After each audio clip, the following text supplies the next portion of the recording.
And so people is going to turn up with bin bags full of bottles, probably unwashed. Where are they going to put them all?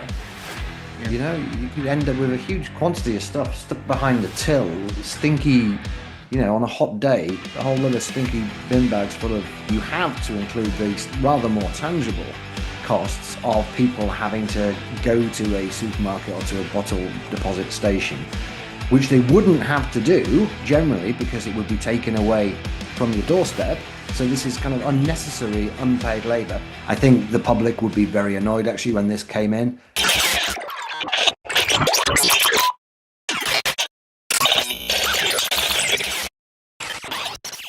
I am today with Dr. Christopher Snowdon, who is the head of lifestyle economics at Institute of Economic Affairs. In his work, he focuses on lifestyle regulation and evidence-based policy making, where he oftentimes clashes with the proponents of the nanny state and its attempts to take away all sorts of joys out of our lives.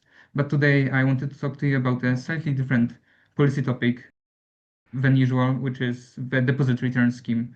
So I think you might be the only person out there who has done research on the genuine costs and benefits of that policy. So the case for deposit return scheme, it comes down to the alleged benefits that it has on increasing rates of recycling, and are those benefits overblown by policymakers?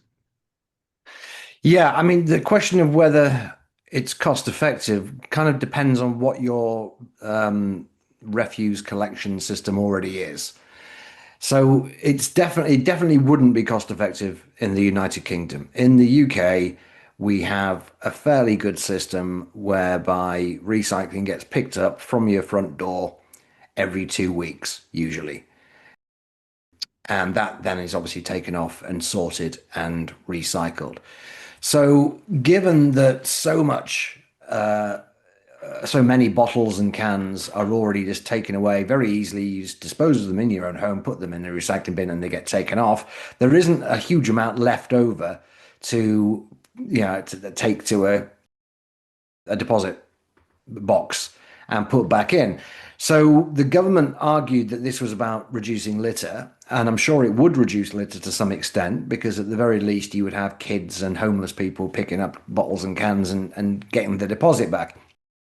But that's a fairly small amount of litter, and it amounts to a really very expensive job creation scheme for a few people.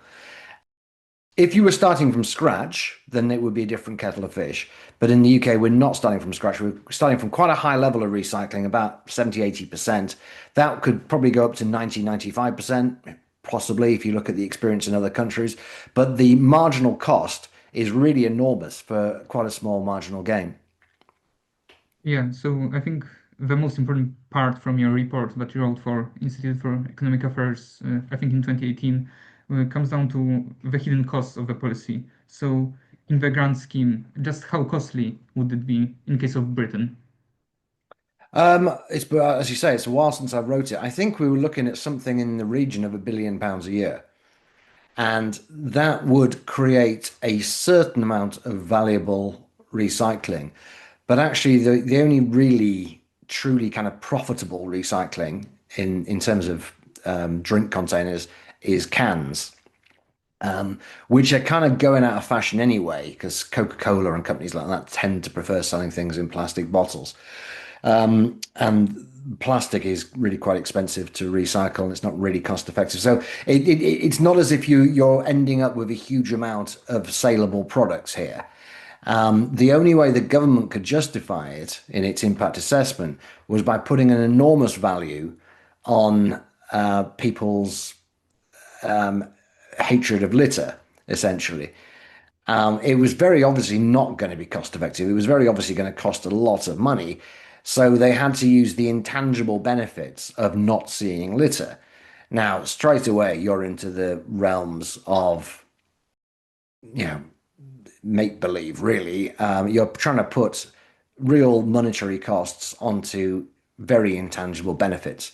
Now, that's not to say there aren't intangible benefits in having less litter. Certainly, people will feel better. We're not seeing a lot of litter around, but how much people would actually pay to live in a country with no litter at all is really hard to tell. All you can do is ask people, and talk is cheap. So the government used a very fanciful model to put a very high value on what people would theoretically pay to have less litter around, then assumed that the system itself would be really effective in removing the litter, and then said, it's, this thing's going to cost 800 million pounds a year, but the benefits are going to be 900 billion pounds a year, so it's cost effective. Now, that, of course, is not what most people think when they think of cost effectiveness. You're comparing apples and oranges, really. It can be justified, don't get me wrong. Economists are interested in welfare as well as nickels and dimes, but it's not what people think. If you say this is going to yield 100 million pounds of benefits, and it's going to bring in more than it costs, people think, oh, that's good. As a taxpayer, I'm going to kind of benefit from that. That's not what's going to happen at all. You are going to get these intangible benefits of seeing a bit less litter around, and that's great. But if that's all there is to it, and it is, then the government should just say that. I think in your report you had a very good point about the unpaid labor. So I think you estimated that there's around Yeah. 1.7 billion in unpaid labor, which is done by people who have to travel to the stations. And I think you're absolutely right. I happen to live in a country which does have this deposit return scheme regime, Finland, and I do hate it. I have to go with like one bottle or two bottles to the supermarket, and or they just like go around my room, and I kind of live like a hoarder because I have to like keep all those bottles waiting to go to the supermarket. So could you talk a bit about this part Yes, of the absolutely. policy? Yeah, I mean, the unpaid labor is a major oversight in this. So, as I say, you can make a case for including the emotional, psychological benefits of seeing less litter. But if you're going to do that, you have to include these rather more tangible costs of people having to go to a supermarket or to a bottle deposit station, which they wouldn't have to do generally because it would be taken away from your doorstep. So this is kind of unnecessary unpaid labor.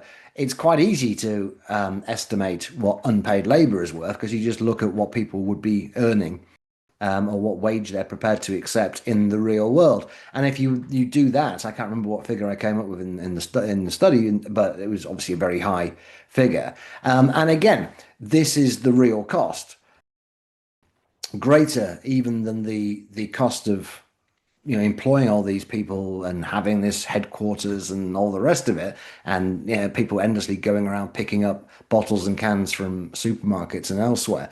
The one of the major costs is your people are having to do something that they don't really need to do for the most part, and they're not being paid for it. So when you have a system whereby your recycling is picked up and all the wine bottles you use at home, all the cans you use at home, all the bottles of water and Coca-Cola you're using at home, they're going straight into a recycling bin, which is taken away. And that service is going to continue even with a bottle deposit scheme. So there's no savings from doing that. It's just rather than put them in your recycling in your home, you then have to stick it all in the car and drive off somewhere and wait in line perhaps and stick them into some machine and get a voucher which you then redeem for cash. It seems to me as being a hugely complex and largely unnecessary exercise that everybody is forced to perform for the sake of getting your recycling rate up from 82% to 94% or whatever. Yeah, I think in your report you also mentioned that there is some concern about municipalities which are responsible for the garbage collection, and without this recycling of bottles, they would have like much lower income from like the recycling part. It would cost like the municipalities have this system implemented as well. Yes, indeed. As I say, the finished product, as it were, of the recycling, particularly when it comes to aluminium, is worth a bit of money. And so local authorities who do the refuse collection in Britain, they can sell that, and they do sell that. So there was an issue there about whether this was going to cost local authorities money. Now, obviously, this is just a transfer of wealth because instead of the local authorities selling the recycling, it would be the central government or some arm's length body that's running the bottle deposit scheme. So it's not an economic cost in that sense, but and it is something that could be fixed. I mean, the government could just say, okay, we'll give you the money for whatever, you know. I mean, it's just a further complication, really, and a further political consideration, which all adds up to the conclusion, which this never happened in England, you know. It was meant to happen in Scotland.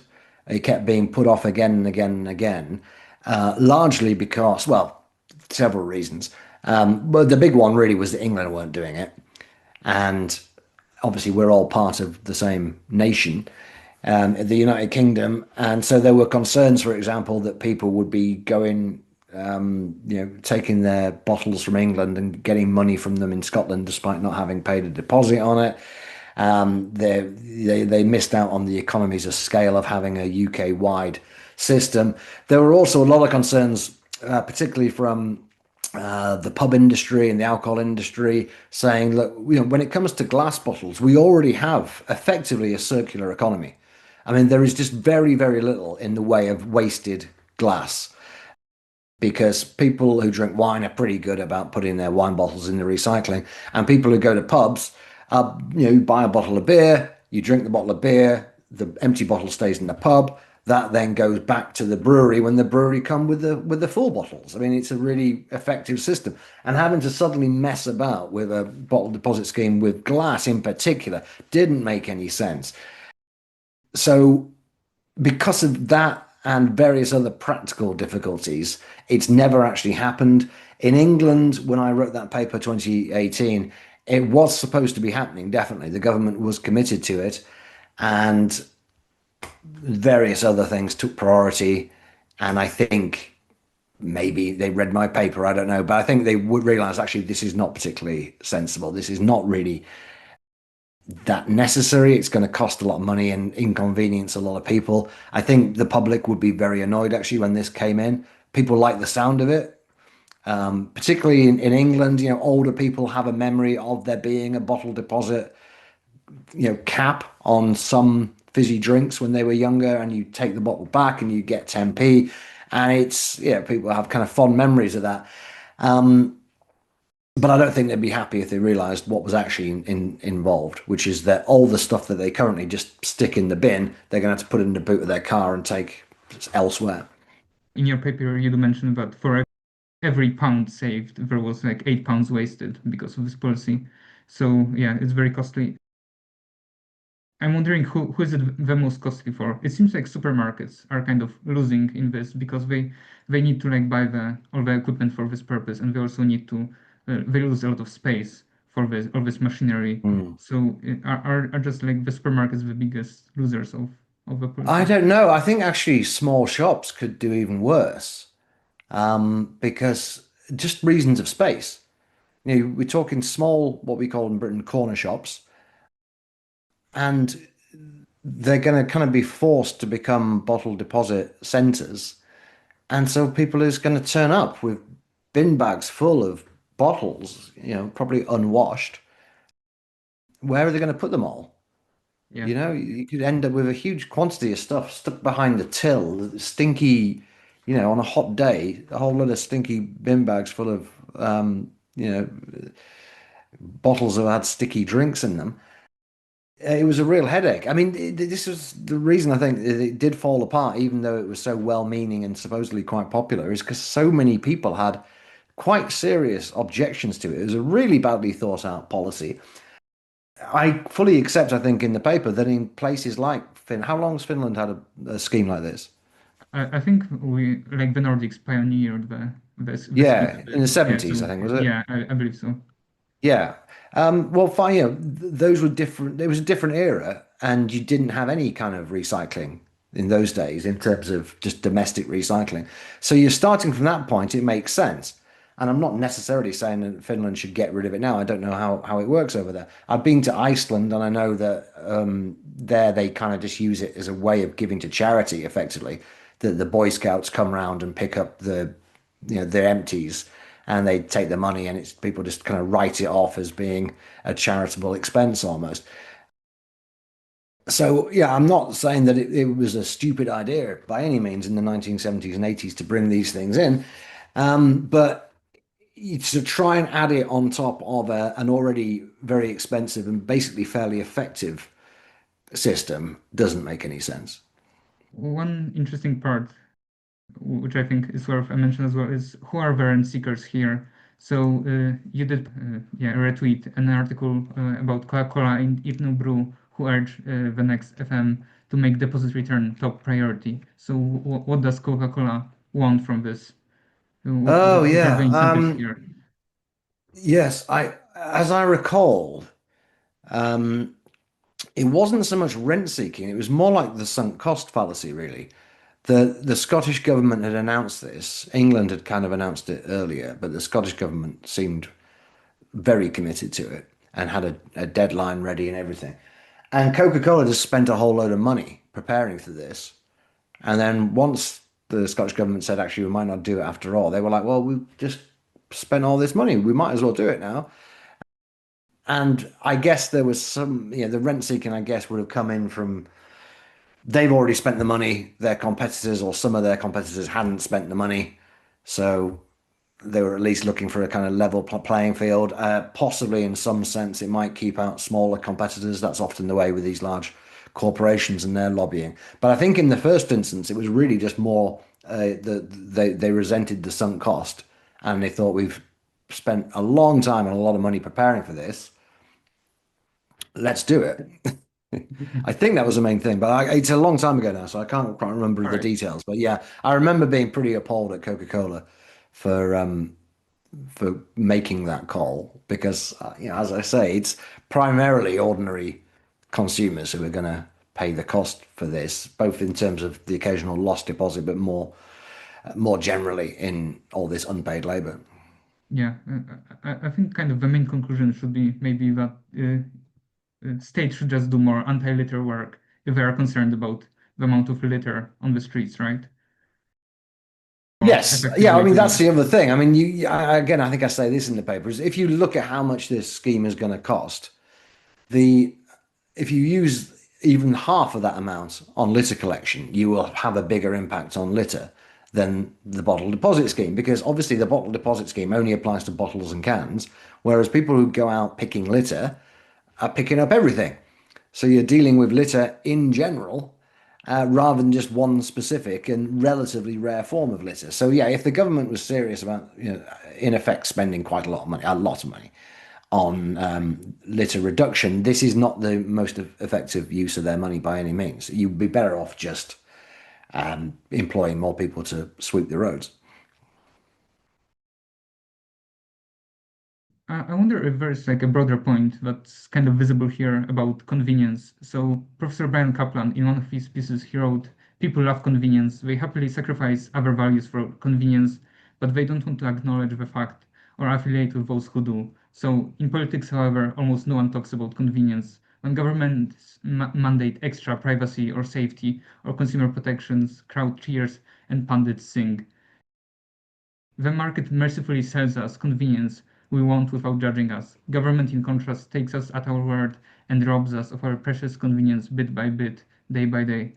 Do you think we should take up a fight against inconvenience? And should we frame it a bit better? That's a good question.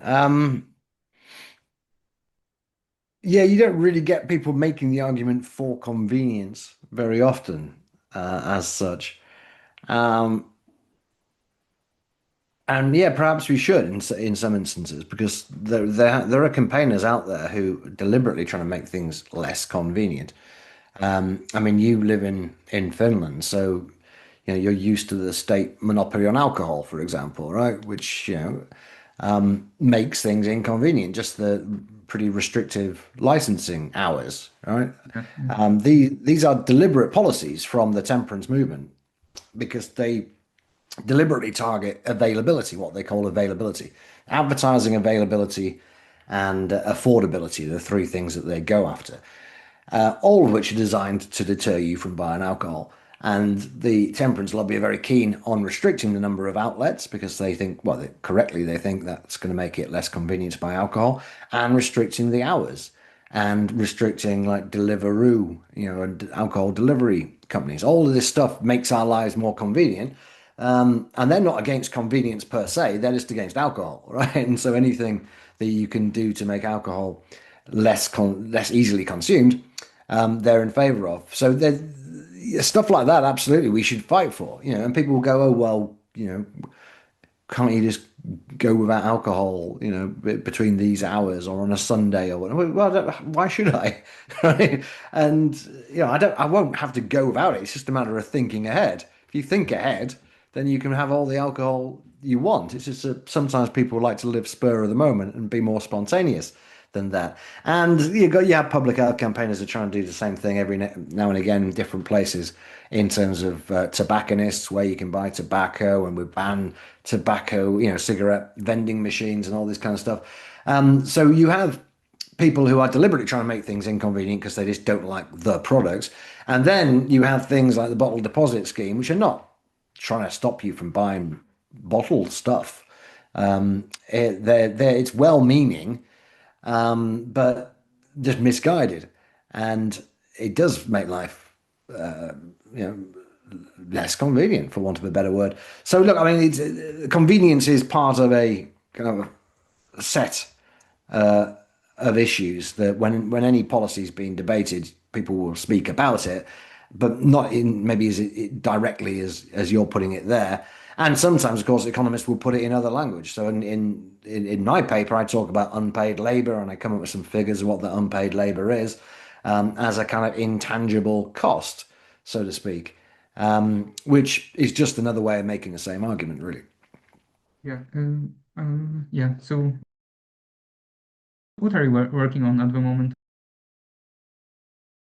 Well, You're we just finished the very nanny state optimistic. index, Oh yeah. in which Finland is third, Yeah. Yeah. gone Unfortunately. gone behind Lithuania in recent years. Um, and I've got a few things. I mean, I'm mainly working on policy making at the moment. I've got a paper coming out in a journal over summer. I've had a series of reports in the Institute of Economic Affairs, which people can find at iea.org.uk. The most recent one was called The Corporate Playbook, looking at the kind of rhetoric used by some public health campaigners to go after consumer choice. And the one before that was called The People versus Paternalism, in which I look at the kind of imbalance between consumers and small state-funded pressure groups who are constantly trying to relieve them of their liberties, and asking why is it that millions of consumers can't beat a handful of killjoys. There are logical reasons for it, and I then try and look at what could be done to overcome the kind of the paradox of participation, as they say.